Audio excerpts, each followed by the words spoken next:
अस्सलामुअलैकुम। तो आज हम कंटिन्यू करने जा रहे हैं हमारे पॉइंट ग्रुप्स। हमने लास्ट टाइम पॉइंट ग्रुप्स तो डिस्कस कर लिए हैं। उसमें हमारे पास सी आई था, सी वन था, सी एस था, और इसके अलावा हमने सी एन भी कवर कर लिया है, सी एन एच भी कवर कर लिया है, सी एन वी भी कवर कर लिया है। तो हमने साइक्लिक पॉइंट ग्रुप्स कवर कर लिए हैं। अब हम मूव ऑन कर रहे हैं डाईहेड्रल पॉइंट ग्रुप्स की तरफ।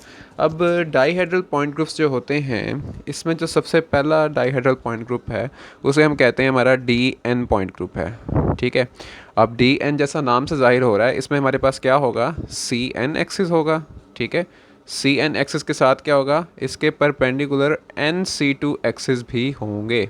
ठीक है। ये होती है हमारी निशानी डी एन पॉइंट ग्रुप के। इसमें क्या होना है, सी एन होना है और सी एन के साथ एन सी टू होने हैं। ठीक हो गया। तो इसमें हमारे पास सब कॉम्प्लेक्स एग्जांपल आती हैं। ठीक है। इसमें ऐसे मॉलिक्यूल्स आ जाते हैं लाइक ऐसे मॉलिक्यूल्स जिनकी ट्विस्ट शेप हो। ठीक है। और ऐसे मॉलिक्यूल जो हमारे क्या हों, ट्विस्ट कैरल शेप हो ना जिनकी, तो वो आ जाते हैं इसमें। अब इसकी एग्जांपल में हमारे पास एक मॉलिक्यूल आता है, कॉम्प्लेक्स मॉलिक्यूल है बड़ा, जिसे हम ट्विस्टेन कहते हैं। ठीक है। ट्विस्टेन का स्ट्रक्चर मैं आपको दिखा देता हूँ कि ट्विस्टेन का स्ट्रक्चर हमारा कैसा होता है। ठीक है। अब देखेंगे जो हमारे पास ट्विस्टेन था उसमें हमें क्या मिला था, उसमें हमें मिला था सी टू एक्सिस। ठीक है। और सी टू के साथ हमारे पास क्या था, एन परपेंडिकुलर थे ना, तो इसमें हमारे पास साथ में क्या था, टू सी टू उसके परपेंडिकुलर भी थे। ठीक है। बाद देखेंगे हमारे पास डी एन में डी टू भी आ जाता है, इसी तरह डी थ्री भी आ जाता है। तो आगे हम मूव ऑन करते हैं हमारा जो नेक्स्ट पॉइंट ग्रुप है उसकी तरफ। अब नेक्स्ट पॉइंट ग्रुप हमें क्या कहता है, हमारे पास है next point group D N h. ठीक है। अब यहाँ पे जो हमारा नेक्स्ट पॉइंट ग्रुप है उसमें क्या आ जाता है, डी एन एच। यहाँ से आप अंदाज़ा लगा सकते हैं कि हमारे इस पॉइंट ग्रुप में क्या क्या होगा। पहली बात है कि इसमें क्या होगा, एक सी एन एक्सिस होगा। ठीक है। सी एन के साथ हमारे पास क्या होगा, उसके परपेंडिकुलर एन सी टू होंगे। सी एन के परपेंडिकुलर क्या होंगे, एन सी टू। ठीक है। और एन सी टू एक्सिस। ठीक है। तो उसके अलावा हमारे पास क्या होगा यहाँ पर, जैसे हमें शो हो रहा है ना एच, तो मतलब यहाँ पे हमारे पास एक सिग्मा एच भी एग्जिस्ट करने वाला है। ठीक है। ऐसा मॉलिक्यूल जिसमें हमारे पास क्या क्या होगा, जिसमें हमारे पास सी एन होगा, परपेंडिकुलर एन सी टू होंगे और सिग्मा एच होगा। ठीक है। तो उसमें हम क्या कहेंगे, वो हमारा कौन सा है, D N H point group है। अब अगली बात जो है, इसमें स्ट्रक्चर कैसे देते हैं D N H point group में। तो सबसे पहले हम मूव ऑन करते हैं अपनी एग्जाम्पल की तरफ, डी टू एच की एग्जाम्पल की तरफ।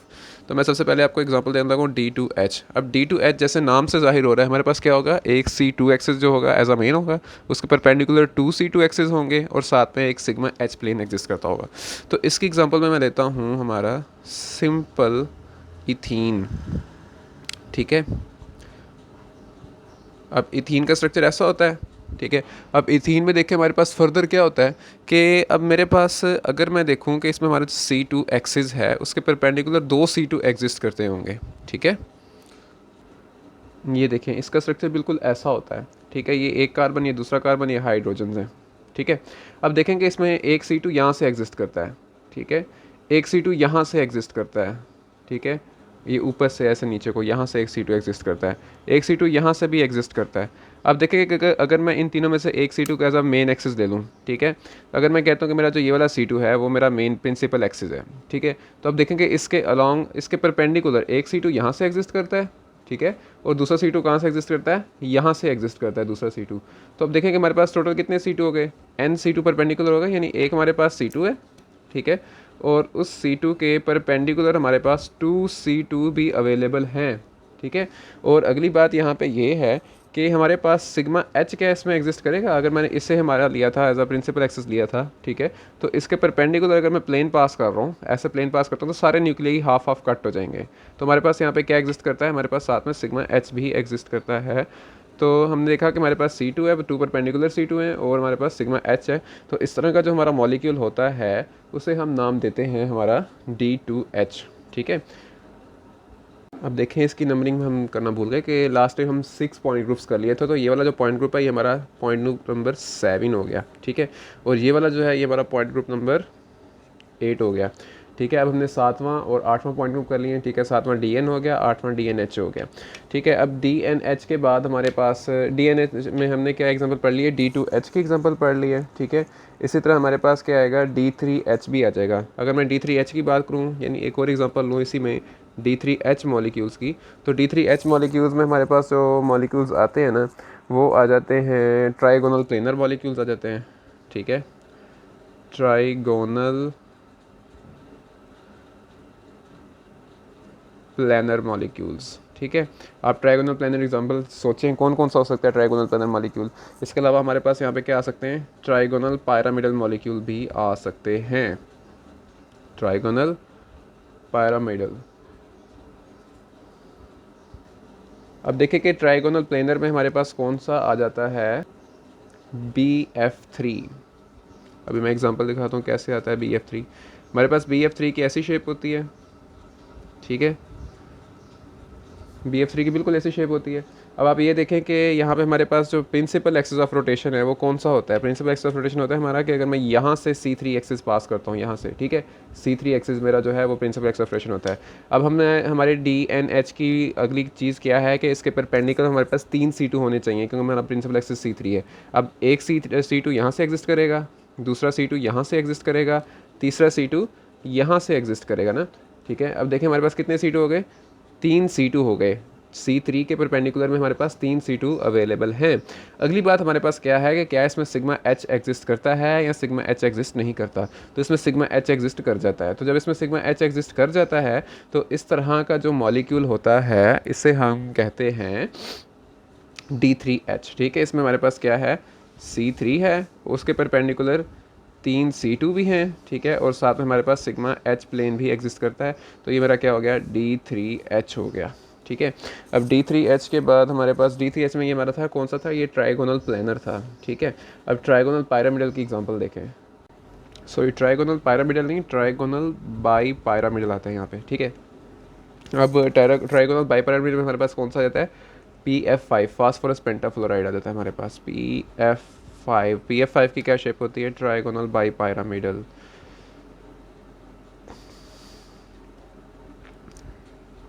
ठीक हो गया। तो हमारे पास जो ट्राइगोनल बाई पैरामिडल आते हैं वो आते हैं उसमें एग्जांपल हमारी PF5 है और वो भी इसी ग्रुप में आते हैं। तो PF5 में अब देखेंगे हमारे पास क्या है, किस तरह का स्ट्रक्चर होता है। इसमें क्या होता है कि फॉस्फोरस हमारा दरमियान में मौजूद होता है, ठीक है, एक फ्लोरीन ऊपर होता है, एक फ्लोरीन नीचे होता है, ठीक है, और एक फ्लोरीन जो होता है वो हमारा बैक को होता है ऐसे, ठीक है, जो दूसरा फ्लोरीन होता है वो हमारे पास फ्रंट की तरफ होता है, और ये वाला फ्लोरीन जो होता है अलॉन्ग द प्लेन मौजूद होता है, ठीक है। इस तरह का स्ट्रक्चर होता है हमारा। तो अभी देखिए मैं आपको बना के भी दिखाता हूँ।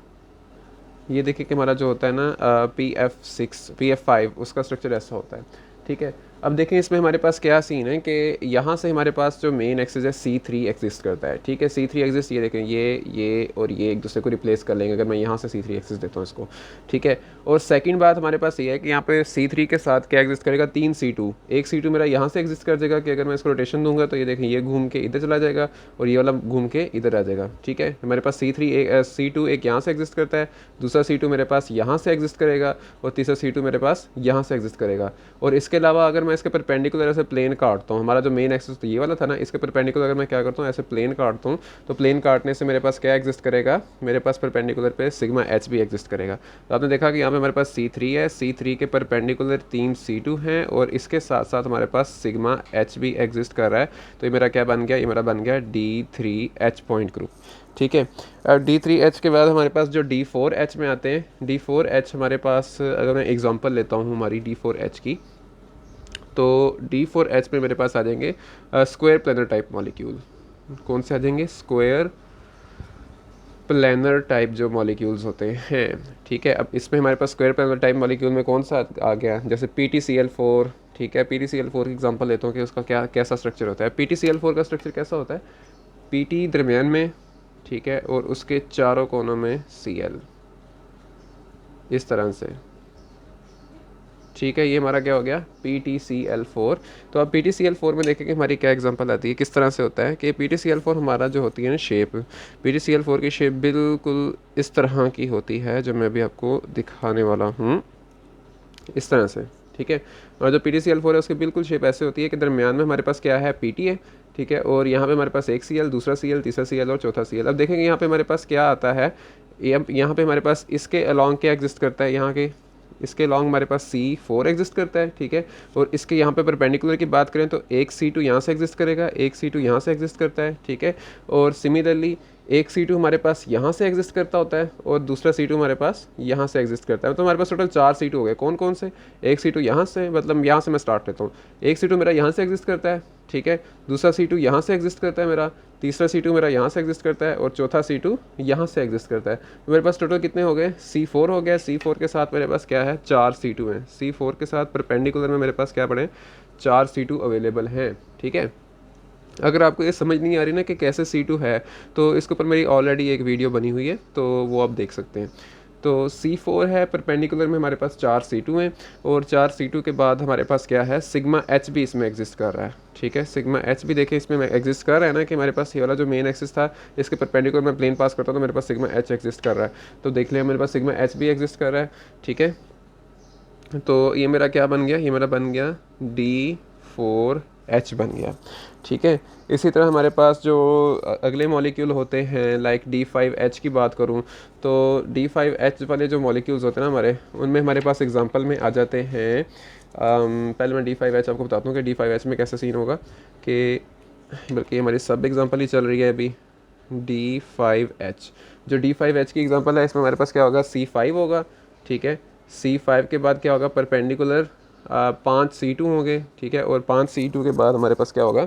एक सिग्मा H भी एग्जिस्ट कर रहा होगा, ठीक है। तो इस तरह का जो मॉलिक्यूल होता है, इसमें हमारे पास आते हैं पेंटागोनल मॉलिक्यूल, ठीक है। पेंटागोनल मॉलिक्यूल्स आते हैं इसमें, ठीक है। हमारे पास जो D5H है उसके एग्जांपल में सबसे पहले देखें कि हमारे पास एक C5 एक्सिस एग्जिस्ट करता है और देखें C5 हमारा ऐसे एग्जिस्ट कर रहा है। ये देखें, ये हमारा C5 एक्सिस एग्जिस्ट कर रहा है, ठीक है। और C5 के हमने देखा कि क्या होना चाहिए? परपेंडिकुलर 5 C2 होने चाहिए। तो क्या ऐसा है? तो बिल्कुल ऐसे ही। ये देखें परपेंडिकुलर इसके कितने C2 होने चाहिए? 5। ये एक C2, ये दूसरा C2, ये तीसरा, ये चौथा और सिमिलरली ये पाँचवा। ये देखें हमारे पास C5 है और C5 के परपेंडिकुलरली हमारे पास परपेंडिकुलर प्लेन में हमारे पास 5 C2 एग्जिस्ट कर रहे हैं, ठीक है। तो ये हमारे पास क्या हो गया? C5 परपेंडिकुलर में 5 C2 और इसके साथ इसके यहाँ पे क्या एग्जिस्ट करना चाहिए? हमारे पास एक सिग्मा H भी एग्जिस्ट करना चाहिए। तो देखिए हमारे पास सिग्मा H भी एग्जिस्ट कर रहा है। सिग्मा H भी बिल्कुल देखिए, अगर मैं इसको दरमियान से कट करता हूँ मॉलिक्यूल को, हमारे पास रिफ्लेक्शन शो हो जाएगी बिल्कुल अपोजिट पे, ठीक है। तो ये मेरे पास क्या है? मेरे पास सिग्मा H भी एग्जिस्ट कर रहा है। तो ये था मेरा D5H की एग्जाम्पल। इसी तरह हम आगे मूव ऑन करते हैं, तो आगे हम देखेंगे D5H के बाद हमारे पास आता है D6H, ठीक है। अब D6H में मेरे पास कौन से आ जाते हैं? D6H में मेरे पास आ जाएंगे हेक्सागोनल टाइप मॉलिक्यूल, ठीक है। हेक्सागोनल टाइप मॉलिक्यूल, इसमें सबसे पहले तो आप ये देखें कि हमारे पास C6 होगा। C6 के परपेंडिकुलर 6 C2 होंगे। 6 C2 के बाद मेरे पास सिग्मा H भी एग्जिस्ट करता होगा, ठीक है। अब ये चीज़ें एग्जिस्ट करती हैं। अब इसके साथ साथ मैंने क्या कही, हमारा मॉलिक्यूल कौन सा होता है? यहाँ पे हमारे पास हेक्सागोनल मॉलिक्यूल होते हैं, हेक्सागोनल, ठीक है। हेक्सागोनल मॉलिक्यूल्स होते हैं। अब इसमें हमारे पास कौन सा आ जाएगा? मशहूर ज़माना मॉलिक्यूल हमारा बेंजीन आ जाएगा, ठीक है। अब देखें बेंजीन में कैसे है। देखें कि जो हमारा D6H होता है, D6H में हमारे पास बेंजीन की एग्जांपल आती है, ठीक है। अब बेंजीन में देखें हमारे पास क्या होना चाहिए? D6H के लिए सबसे पहले C6 होना चाहिए। तो इसमें देखें ये C6 एग्जिस्ट करता है इसमें, यहाँ से हमारे पास, ठीक है, C6 एग्जिस्ट करता है। अब C6 के साथ हमारे पास क्या होना चाहिए? परपेंडिकुलर में 6 C2 होने चाहिए। तो देखें 6 C2 कैसे हैं? एक C2 ये हो गया, दूसरा C2 ये वाला हो गया, तीसरा C2 ये वाला हो गया और देखें बाकी चौथा C2 ऐसे, पाँचवा C2 ऐसे और 6 C2 हमारे पास ऐसे। देखें हमारे पास अब एक C6 है और उसके परपेंडिकुलर में हमारे पास 6 C2 अवेलेबल हैं, ठीक है। तो ये हमारे पास क्या हो गया? ये हमारे पास हो गया बेंजीन का C6 और परपेंडिकुलर में 6 C2। अब देखें इसके अलावा हमारे पास सिग्मा H भी एग्जिस्ट करना चाहिए D6H के लिए। तो देखें इसमें सिग्मा H भी एग्जिस्ट करता है। देखें सिग्मा H भी एग्जिस्ट करता है, दरमियान से कट कर रहा है सब न्यूक्लियाई को, ठीक है। ये हमारे पास क्या है? ये हमारे पास D6H की एग्जाम्पल हो गई। इसके बाद देखें जो हमारा अगला पॉइंट ग्रुप आता है, पॉइंट ग्रुप नंबर 9, ठीक है। अब पॉइंट ग्रुप नंबर 9 जो हम डिस्कस करने वाले हैं वो होता है DND। अब आप एक बात का ध्यान रखें कि हमारे पास DNV पॉइंट ग्रुप एग्जिस्ट नहीं करता, ठीक है। हमारे पास DNV पॉइंट ग्रुप नहीं एग्जिस्ट करता, हमारे पास कोई पॉइंट ग्रुप नहीं है DNV वाला। अब इसमें देखें ना, हमने क्या पढ़ा था कि हमारे पास जो होता है कि अगर एक मॉलिक्यूल है, एक मॉलिक्यूल में अगर हमने कहा था कि सिग्मा एच एग्जिस्ट कर जाता है, अगर एक मॉलिक्यूल मेरा सिग्मा एच क्या करता है, एग्जिस्ट कर जाता है, तो उस केस में जो मेरे पास सिग्मा वी होते हैं, अगर वो हैं सिग्मा वी जो हैं हमारे, ठीक है, सिग्मा वी क्या हैं हमारे, इवन हो या ऑड हो, ठीक है। ऐसे देखते होते थे ना हम कि अगर मेरे पास सिग्मा एच एग्जिस्ट करता है और मेरे सिग्मा वी क्या है, इवन है, तो इवन के केस में क्या होगा कि मेरे पास टू मतलब लाइक अगर मैं कहता हूँ फोर हैं, तो फोर में से मेरे पास क्या होंगे, दो सिग्मा वी होंगे और दो सिग्मा डी होंगे। ये चीज़ हमने पढ़ी थी ना, हमारी जो ट्रिक थी। और उसके बाद हमने सिग्मा वी देखा था कि अगर हमारे पास सिग्मा वी ऑड हुए, तो उसमें हमने देखा था कि हमारे पास क्या होता है कि सारे के सारे जो सिग्मा वी होते हैं वो सिग्मा वी ही कहलाते हैं, उसमें हमारे पास कोई भी सिग्मा डी एग्जिस्ट नहीं करता। लेकिन अगर मैं क्या कहता हूँ कि मेरे पास इस तरह का मॉलिक्यूल है जिसमें मेरा सिग्मा एच एग्जिस्ट नहीं करता, ठीक है, जब हमारा सिग्मा एच एग्जिस्ट नहीं करता तो हमारे सिग्मा वी जो हैं वो सारे के सारे क्या कहलाएंगे, सारे के सारे सिग्मा डी कहलाएंगे, ठीक है। अब ये देखें कि हमारे पास जो सिग्मा एच है, अगर वो एग्जिस्ट कर जाता है, ठीक है, तो फिर तो हमने सिग्मा डी को देखना ही नहीं होता, क्योंकि हमने कहा था कि सिग्मा एच जो होता है ना वो हमारा प्रायोरिटी पे होता है। तो अगर तो हमारा सिग्मा एच एग्जिस्ट करता है तो हमने सिग्मा डी को देखना ही नहीं होता, ना हमने सिग्मा वी को देखना होता है। हमारा सिग्मा एच एग्जिस्ट कर गया है पॉइंट ग्रुप में, पॉइंट ग्रुप निकालने के लिए अगर हमारा सिग्मा एच एग्जिस्ट कर गया ना, तो हम उसे प्रायोरिटी देते हैं। जिस तरह मैंने लास्ट टाइम भी बात की थी जब मैं सी एन की बात कर रहा था, सी एन एच और सी एन वी की, कि अगर मेरे पास मॉलिक्यूल में एच और वी दोनों आते हैं तो हम एच को प्रायोरिटी देते हैं। इसी तरह अगर हमारे पास इस केस में भी डी के केस में भी हमारे पास अगर सिग्मा एच और सिग्मा वी दोनों आते हैं, सिग्मा वी तो होगा नहीं इसमें, देखे ना, अगर हमारे पास सिग्मा एच आ गया तो सिग्मा एच के केस में तो हमने उसको कह देना ना डी एन एच ही कह देना उसको, अगर सिग्मा एच आ गया। लेकिन अगर सिग्मा एच नहीं आता, सिग्मा एच नहीं आता तो उसमें सिग्मा वी भी नहीं है ना, क्योंकि सारे के सारे जो सिग्मा वी हैं वो क्या कहला रहे होंगे, सिग्मा डी। तो अगर सिग्मा एच नहीं आता तो सारे के सारे सिग्मा वी क्या कहला रहे हैं, सिग्मा डी कहला रहे हैं। तो इस केस में हमारा जो मॉलिक्यूल है वो क्या बन जाएगा, डी एन डी बन जाएगा। तो इसलिए हम कहते हैं कि हमारा जो डी एन डी तो है, लेकिन डी एन वी हमारा एग्जिस्ट नहीं कर रहा। क्योंकि देखें, अब इसकी अगर मैं लॉजिकल रीज़न बताऊं, ये तो थी ट्रिक के ज़रिए रीज़न, अगर मैं इसकी लॉजिकल रीज़न बताऊं, लॉजिकल रीज़न में ये देखें कि अगर हमारे पास सिग्मा एच एग्जिस्ट नहीं कर रहा तो उस केस में हमारे पास जो भी सिग्मा वी होंगे वो सिग्मा डी इसलिए कहला रहे होंगे क्योंकि हमारे पास सारे के सारे डाईहेड्रल एंगल्स बन रहे होंगे, ठीक है। अब आपको मैं एक बात कहूँ कि आप लोगों को पता होगा कि हमारे पास जो होता है सिग्मा डी, वो कौन सा होता है, सिग्मा डी वो होता है जो दो डाईहेड्रल प्लेन्स को काटता है, ठीक है। अब देखिए कि दो डाईहेड्रल को प्लेन्स काटने वाला कौन सा होता है, कि अगर मेरे पास एक ये एक्सिस एक ये एक्सिस, ठीक है। अब इसमें क्या है कि अगर मैं PTCl4 की एग्जांपल लेता हूँ ना, PTCl4 की एग्जांपल होता है, दरम्यान में मेरे पास PT है, यहाँ पे भी मेरे पास Cl Cl Cl और Cl। अब देखें जो दो C2 एक्सिस को काट रहा होगा, अब देखें इसमें हमारे पास एक C2 यहाँ से है, एक C2 मेरा यहाँ से है, ठीक है। अब देखें कि ये मेरा C2 पूरा है, ये मेरा C2 पूरा। अब मेरा वो प्लेन जो दोनों C2 को ऐसे काट रहा होगा, ऐसे, ठीक है, सिर्फ वही प्लेन जो है वो मेरा क्या कहलाएगा, सिग्मा डी कहलाएगा, ठीक है। अब दूसरा प्लेन मेरा देखेंगे कौन सा होगा, कि अगर मेरा है एक C2 यहाँ से एग्जिस्ट कर रहा है, ठीक है, और दूसरा C2 मेरा यहाँ से एग्जिस्ट कर रहा है। अब इन दोनों C2s को जो इस तरह से काट रहा है वो भी मेरा क्या होगा, वो भी मेरा सिग्मा डी कहलाएगा, ठीक है। ये एक सिग्मा डी है, ये मेरा दूसरा सिग्मा डी। ये मैंने किसकी एग्जांपल ली है, मैंने PTCl4 की एग्जांपल ली है ना। अब देखें कि हमारे पास जो दो C2 को ऐसे दरमियान से काट रहा होगा उसे ही हम सिग्मा डी कहते हैं, ठीक है। अब देखें कि हमारे पास जब सिग्मा एच मौजूद नहीं होता, बल्कि इस मॉलिक्यूल में PTCl4 में तो हमारे पास सिग्मा एच प्रेजेंट है ना, तो सिग्मा एच प्रेजेंट है तो इसमें हमने सिग्मा डी को, हमने पॉइंट ग्रुप लेते वक्त सिग्मा डी को देखना ही नहीं होता है। बस मैंने आपको ये बताना था कि सिग्मा डी कैसा होता है, मैंने बस वो एग्जांपल बताई आपको। अब हम आगे हम देख रहे थे हमारा डी एंड डी एक्सिस में क्या होता है हमारे पास, कि हमारे पास सबसे पहले CN होना चाहिए, ठीक है। CN के बाद हमारे पास परपेंडिकुलर में NC2 होने चाहिए, ठीक है, और उसके साथ साथ हमारा क्या एग्जिस्ट करना चाहिए, सिग्मा डी एग्जिस्ट करना चाहिए, ठीक है।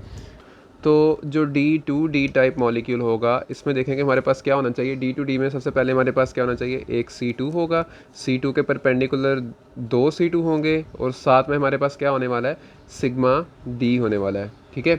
अब इस तरह के मॉलिक्यूल में हमारे पास आ जाता है 90 डिग्री ट्विस्ट वाले मॉलिक्यूल, ऐसे मॉलिक्यूल जिनमें हमारे पास क्या आता हो, 90 डिग्री ट्विस्ट आता हो, ठीक है। अब वो वाले मॉलिक्यूल हमारे पास कौन सा एग्जांपल आएगी, अलीन, ALLENE, अलीन, ठीक है। अलीन का स्ट्रक्चर मैं आपको भी दिखाता हूँ और इसमें मैं दिखाता हूँ हमारे पास DND ग्रुप कैसे होता है। अब देखेंगे हमारे पास अलीन की इस तरह से शेप होती है। अलीन में हमने पढ़ा था 90 डिग्री ट्विस्ट, ठीक है, और DND पढ़े हम, ठीक है। इसमें देखेंगे सबसे पहले हमारे पास क्या होना है, इसमें DND में एक C2 होगा, ठीक है, एक C2, ये C2 हो गया, ठीक है। और C2 के बाद हमारे पास परपेंडिकुलर में 2 C2 होने चाहिए। ये एक परपेंडिकुलर C2 होगा, ये मेरा दूसरा परपेंडिकुलर C2 हो गया, ठीक है। ये देखिए ये मेरे पास 2 परपेंडिकुलर C2 इस तरह से एग्जिस्ट कर रहे हैं हमारे पास, ठीक है। अब देखेंगे ये हमारे पास 2 परपेंडिकुलर C2 है, तो इसके अलावा हमने क्या पढ़ा था, DND हमारे पास सिग्मा D एग्जिस्ट करना चाहिए। तो ये देखें ये मेरे पास एक सिग्मा D एग्जिस्ट कर रहा है जो इन दोनों को काट रहा है, और इसी तरह जो मेरे पास दूसरा सिग्मा D एग्जिस्ट कर रहा है वो इन दोनों को काट रहा है। तो मेरे पास 2 सिग्मा D हैं। अब देखिए हमारे पास मेन में हमारे पास C2 हो गया, उसके परपेंडिकुलर में 2 C2 हो गए, और हमारे पास उसके बाद हमारे पास जो 2 सिग्मा D हैं वो प्लेन भी एग्जिस्ट कर रहे हैं। तो ये था हमारा DND की एग्जांपल। इसी तरह हम बात करेंगे जिस तरह हमने D2 के में अलीन को डिस्कस किया, तो D2D के बाद हमारे पास आता है D3D, ठीक है। अब D3D में हमारे पास क्या होता है, D3D में हमारे पास 60 डिग्री ट्विस्ट वाले मॉलिक्यूल होंगे, ठीक है। 60 डिग्री ट्विस्ट वाले क्या होगा, इसमें सबसे पहले C3 होगा, परपेंडिकुलर 3 C2 होंगे और साथ में सिग्मा D होगा। और हमारे पास इस तरह जो D4D है, D4D में हमारे पास क्या एग्जिस्ट कर रहे होंगे, D4D में हमारे पास 45 डिग्री ट्विस्ट वाले मॉलिक्यूल एग्जिस्ट कर रहे होंगे, ठीक है। और D5D में हमारे पास कौन से एग्जिस्ट कर रहे होंगे, 36 डिग्री ट्विस्ट वाले मॉलिक्यूल एग्जिस्ट कर रहे होंगे, ठीक है। जिस तरह अभी हमने 90 डिग्री ट्विस्ट की बात की ना कि हमारे पास अलीन में 90 डिग्री ट्विस्ट होता है, इस तरह हमने D3D में 60 डिग्री ट्विस्ट वाले होते हैं, D4D में 45 वाले, और D5D में 36 डिग्री वाले। और इसमें D3D की एग्जांपल में हमारे पास आ जाएगा इथेन फॉर्म। इथेन की कौन सी फॉर्म आ जाएगी हमारे पास, इथेन की स्टैगर्ड फॉर्म आ जाएगी, ठीक है। और सिमिलरली हमारे पास D4D जो हो गए, इसमें हमारे पास कौन सी एग्जांपल आ जाएगी, इथेन के स्टैगर्ड के बाद D4D में हमारे पास जो एग्जांपल आती है सल्फ़र की एग्जांपल आती है, ठीक है। सल्फ़र का जो बड़ा सारा आइटम होता है उसमें हमारे पास क्या होता है, D4D होता है। और D5D जो है, D5D में हमारे पास किसकी एग्जांपल आ जाएगी, D5D में हमारे पास जो एग्जांपल आ जाएगी इस तरह का मॉलिक्यूल लाइक बात करूँ फेरोसिन की, ठीक है। फेरोसिन स्टैगर्ड स्ट्रक्चर, फेरोसिन का स्टैगर्ड स्ट्रक्चर जो होता है वो भी हमें क्या शो करवाता है, वो हमें D6D शो करवाता है, फेरोसिन का जो स्टैगर्ड स्ट्रक्चर है। तो ये था हमारा 9वां पॉइंट ग्रुप DND। अब इसके बाद हमारे पास एक और पॉइंट ग्रुप होता है। अब अगला जो हमारे पास है वो है 10th SN। जैसे का नेम से जाहिर हो रहा है, SN में हमारे पास क्या होगा, हमारे पास ऐसा मॉलिक्यूल होगा जिसमें हमारे पास improper axis of rotation exist कर रही होगी, ठीक है। इसमें हमारे पास क्या आते हैं, इसमें हमारे पास S4 की एग्जांपल्स आ जाती हैं, ठीक है। इसमें हमारे पास क्या होगा, एक तो आइडेंटिटी होगी और आइडेंटिटी के साथ साथ हमारा एक S4 एग्जिस्ट कर रहा होगा। लेकिन आपको पता है कि S4 के लिए हमारे पास क्या अवेलेबल होना चाहिए, एक प्रिंसिपल एक्सिस और उसके साथ में हमारे पास, यानी SN के लिए हमारे पास एक तो प्रिंसिपल एक्सिस होगा, ठीक है, प्रिंसिपल एक्सिस CN होगा, ठीक है। और उसके परपेंडिकुलर हमारे पास क्या मौजूद होगा, एक परपेंडिकुलर प्लेन मौजूद होगा ना, ठीक है, परपेंडिकुलर सिग्मा मौजूद होगा, उसके CN के परपेंडिकुलर सिग्मा मौजूद होगा। तो ये हमें क्या देगा, ये हमें देगा SN एक्सिस। तो XN एक्सिस में हमारे पास अब क्या आएगा, SN में हमारे पास S4 आ जाता है, ठीक है, S4 भी आ जाता है, हमारे पास S6 की भी बहुत एग्जांपल्स हैं, तो सारी कॉम्प्लेक्स एग्जांपल्स में आ जाती हैं, ठीक है। यानी हमारा ये था SN ग्रुप। अब SN ग्रुप की मैं आपको एग्जांपल्स वैसे बता देता हूँ एक दो। इसमें हमारे पास आ जाएगा 12 क्राउन 4 आता है, इसमें एक मॉलिक्यूल है 12 क्राउन 4। और इसी तरह अगर मैं S6 की बात करूं तो इसमें हमारे पास आता है 18 क्राउन 6 आ जाता है, ठीक है। ये हमारे सब जो है ना सारे हैवी कॉम्प्लेक्स मॉलिक्यूल्स में चल जाते हैं। अब हम मूव ऑन करते हैं हमारे लीनियर मॉलिक्यूल्स की तरफ। तो लीनियर मॉलिक्यूल्स जो हमारे होते हैं उनके पॉइंट ग्रुप्स अब हम देखते हैं। तो हमारा 11th पॉइंट ग्रुप जो अभी हमने डिस्कस करने जा रहे हैं वो है हमारा C इन्फिनिटी V, ठीक है। अब C इन्फिनिटी V में हमारे पास क्या होगा कि जैसा आपको जाहिर हो रहा है हमारे पास एक C इन्फिनिटी एक्सिस होगा, ठीक है।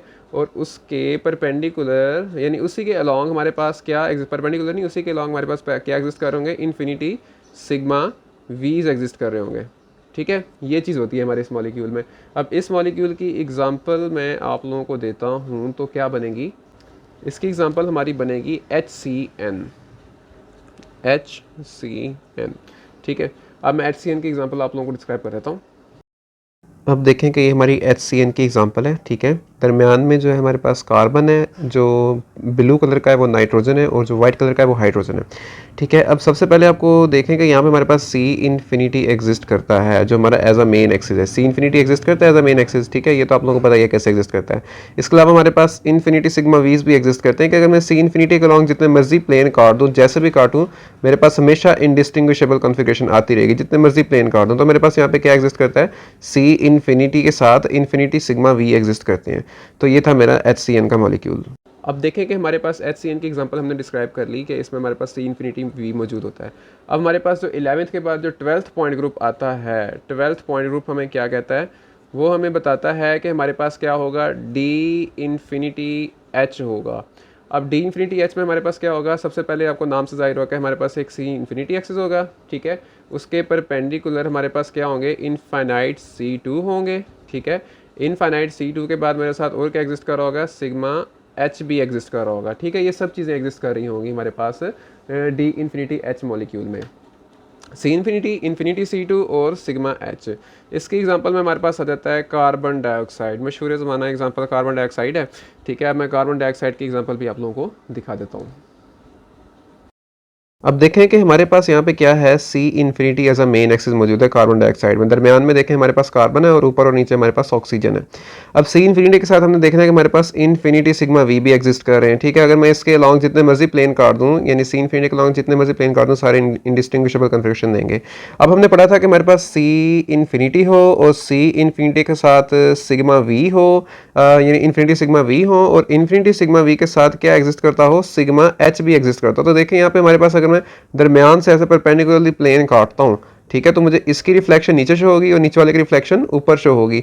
देखिए यहाँ पे मेरा एग्जिस्ट करेगा ना सिग्मा एच भी, तो मैं क्या कहूँगा, ये मेरा कौन सा बन गया, ये मेरा बन गया डी इन्फिनिटी एच। क्योंकि डी इन्फिनिटी एच की जो हमारी अगली जो थी रिक्वायरमेंट वो क्या थी कि पहली बात हमारे पास इन्फिनिटी सी इन्फिनिटी होने चाहिए, ठीक है। सी इन्फिनिटी के साथ साथ मेरे पास इन्फिनिट C2 भी होने चाहिए। तो इन्फिनिट C2 इसमें एग्जिस्ट करते हैं। ये देखें हमारे पास यहाँ पे हमारे पास देखें, ये हमारा सी इन्फिनिट मेन एक्सिस था, ठीक है। सी इन्फिनिटी मेन एक्सिस के साथ मेरे पास देखें उसके परपेंडिकुलर इन्फिनिट C2 एग्जिस्ट करते हैं। मैं जितने मर्जी C2 यहाँ से पास करवा दूँ, मेरे पास हमेशा इनडिस्टिंग्विशेबल कॉन्फ़िगरेशन आ रही है। तो देखिए मेरे पास यहाँ पे सी इन्फिनिटी है और सी इन्फिनिटी के साथ क्या है, इन्फिनिट C2 है। तो ये हो गया मेरे पास सी इन्फिनिटी इन्फिनिट C2। उसके बाद हमारे पास सी सिग्मा एच भी है, तो सिग्मा एच होने की वजह से ये क्या बन गया, डी इन्फिनिटी एच। अब ये 13th आ गया हमारा, ठीक है। और 13th में हमारे पास कौन सा है, टेट्राहेड्रल, ठीक है। अब टेट्राहेड्रल वाले हमारे कौन से होते हैं, टेट्राहेड्रल में हमारे पास आ जाता है टी वाले, ठीक है, TH वाले और TD वाले, ठीक है। और उसके बाद हमारे पास जो 14th है, 14th में हमारे पास टेट्राहेड्रल के बाद जो अगले आते हैं वो आ जाते हैं ऑक्टाहेड्रल पॉइंट ग्रुप्स, ठीक है। इसमें इस तरह के मॉलिक्यूल्स होते हैं जो हमारे ऑक्टाहेड्रल शेप के होते हैं। तो इसमें हमारे पास ऑक्टाहेड्रल में आ जाएगा हमारे पास O वाले आते हैं और OH वाले आते हैं। इसी तरह मेरे पास अगर 15th की बात करूँ, 15th पॉइंट ग्रुप जो है हमारे पास, उसमें हमारे पास कौन से आएंगे, ऑक्टाहेड्रल के बाद आइकोसाहेड्रल वाले, ठीक है, आइकोसाहेड्रल। अब आइकोसाहेड्रल वालों की हमारी शेप कैसी होती है, तो इनकी शेप ऐसी होती है, मतलब ये हमारे आई होता है इसमें, ठीक है। और आई के साथ साथ हमारे पास क्या होगा, हमारे पास यहाँ पे IH वाले मॉलिक्यूल्स होते हैं, तो ये हमारे 15 ठीक है। पॉइंट ग्रुप्स थे। अब ये थे हमारे इसमें से टोटल पॉइंट ग्रुप्स। जो C infinity B, D infinity H, tetrahedral, octahedral, icosahedral, ये वाले जो मॉलिक्यूल थे ये थे सारे के सारे हमारे हाई सिमेट्री। और इसके अलावा जो हमने बाकी सारे पढ़े हैं वो थे हमारे लो सिमेट्री पॉइंट ग्रुप्स, ठीक है। तो इंशाल्लाह मिलते हैं नेक्स्ट वीडियो में। किसी का कोई क्वेश्चन हो तो ज़रूर पूछ सकता है। थैंक यू एंड अल्लाह हाफिज़।